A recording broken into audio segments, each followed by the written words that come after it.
What's up everyone? Today we're talking about something that most people completely overlook, your shoes. Think about it for a second. We spend literally thousands of hours every year in our shoes, walking, working, training, living our lives, yet most people put more thought into their coffee order than what they put on their feet.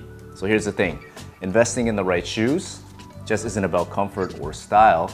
It's about taking care of your body from the ground up. So poor choices can also lead to, foot problems, knee issues, back pain, you name it. And especially when you're spending like 8+ hours a day in these things, these problems compound over time. That's why today I'm breaking down the 4 pairs of shoes that I personally wear on a day-to-day basis. Now, these aren't just random picks. Each one serves a specific purpose, and I've tested them extensively to make sure that they're worth your money. So whether you're hitting the gym, going for a run, or just need something comfortable for your daily commute, I'm gonna show you exactly what I use and why I use them.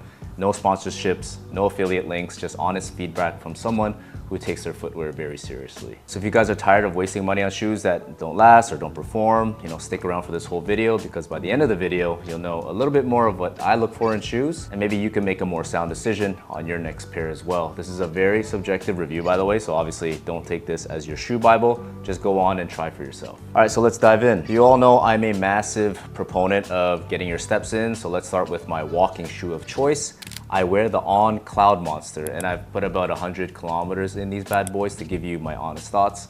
Now, let's get to the basics out of the way. So you're gonna set yourself back about $170 US, which puts them in that premium daily trainer category. They feel hella light to me at my size at around 330 grams when I checked. And I'll be honest, I always thought On shoes were quite ugly as hell, and I never thought twice about giving them a shot, but I gotta give that respect where respect is due.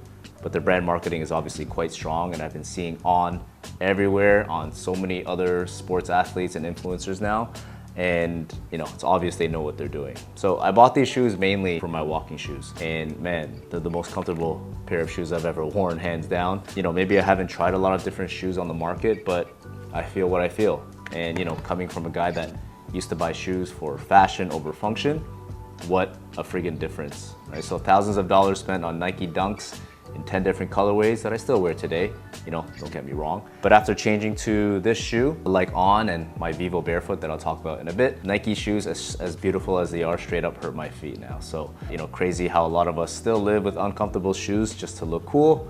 And yeah, I'm still one of them. So anyways, here's what I'm loving about the On Cloudmaster. First off, the stability is incredible. The cushioning really surprised me as well. I've heard that On shoes usually feel pretty firm, but these really hit the sweet spot between cushioning and responsiveness. And what's really impressive is how versatile they are. So if I want to do some easy miles, if I want to jog, if I want to run, I feel like these shoes would support me. And I haven't ran in them yet because I use another pair of shoes for running, which I'll get into next. The transition from heel to toe is surprisingly smooth for a shoe that, looks this chunky. So would I recommend them? Absolutely. Stable, supportive, comfortable as hell, and they look pretty damn cool in my opinion. And yes, if you're saying, Darren, why are your shoes on the freaking dining room table? Yeah, I don't know. The bottom line, if you're looking for a reliable daily walking shoe that can just handle long miles and still has some zip when you need it, I think the Cloudmonster is worth checking out. All right, so moving on to my training and functional shoe, I wear these Vivo Barefoot Modus Strength. And you've almost definitely heard of Vivo Barefoot already, as they sponsor a lot of popular fitness influencers and trainers online. And they've garnered mass attention over the last few years for people who do anything from strength training, CrossFit, functional fitness, and people who just want to mimic as close as possible to walking barefoot because that's the most natural way. Now let's talk about my experience. I've been using these as my main workout shoe, doing everything from heavy split squats to high intensity training. Now my first impression, these feel different from the other Vivos. They're more robust, more protective, and especially around the toe area as you feel some heavy duty material here. And the barefoot experience is exactly what you expect. So zero padding, zero support, just pure ground feel. And if you're new to barefoot shoes, just a heads up, there's definitely an adjustment period. And I personally wasn't sold at first, but now I'm actually loving them. The wide toe box is perfectly fit for lifting as it lets your feet spread naturally for better balance. Now, I personally wouldn't run in these. I actually did my VO2 max in these, which was a huge mistake because it just slams on the ground and it's just not really meant for running, in my opinion.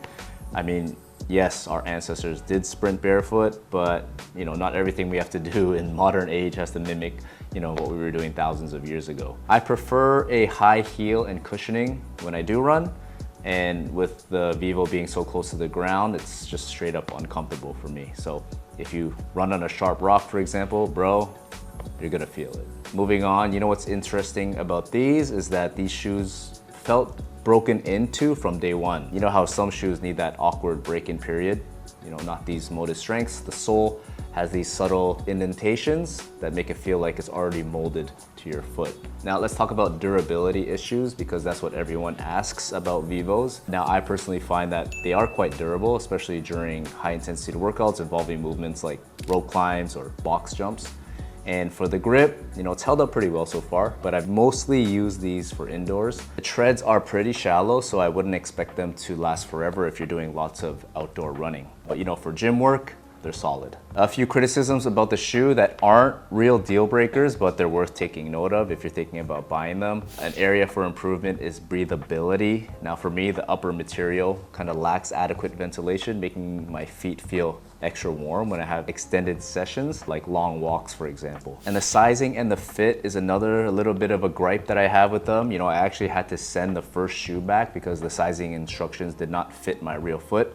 The shoe fit much bigger in the toe area, so make sure you get the right size. Otherwise, you're gonna be looking like you're wearing a pair of clown shoes. You don't want that. And the last criticism is the price point. Obviously, the cost can definitely be considered high for some, which can put consumers in a tough place when comparing, value relative to the investment. For me, it's worth having at least one pair of Vivos in my shoe closet. Cool.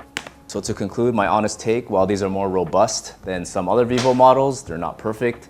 Those small issues that I mentioned, they're not deal breakers, but they're worth keeping an eye on now. The comfort and performance are great, but I'm a bit concerned about long-term satisfaction due to the lack of breathability that I mentioned. Would I recommend them?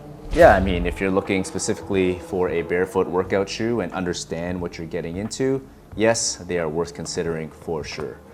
And this model, personally, they look really good compared to other models, which I thought don't really look great. And for anyone on the fence, there are a bunch of alternatives in the barefoot market like Xero Shoes or Merrell. If you have Vivo Barefoots or any other barefoot shoes, let me know in the comments which ones you have and if you'd recommend them or not. All right, now everyone needs a running shoe, and I'm currently wearing the Asics Nova Blast 4, and I've probably put over 200 kilometers into these walking and running combined. First up, let's talk about price. These are coming in at $140 US.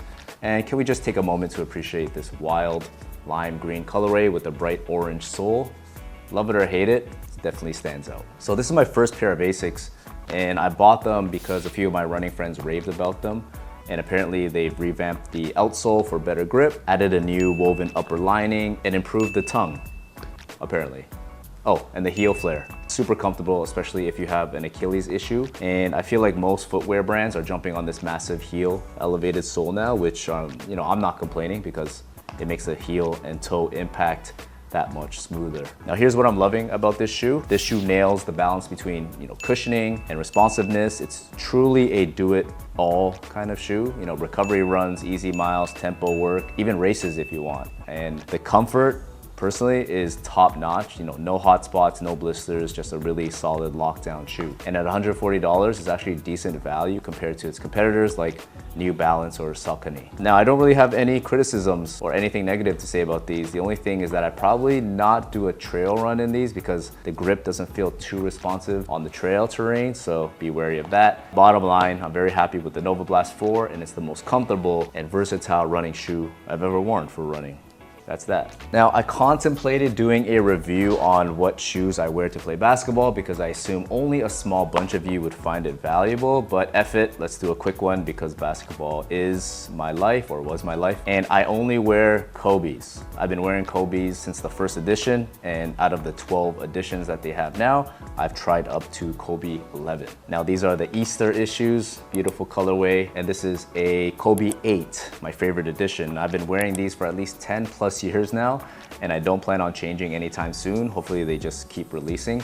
Now for me, when I find a shoe that fits my foot perfectly, that's highly durable, has great grip, that's light, that can handle a lot of abrupt and sharp cuts like I do, I tend to stick with it. And you know, the most important aspect of this Kobe shoe that I love that people don't really care or notice is this outer edge of the foot.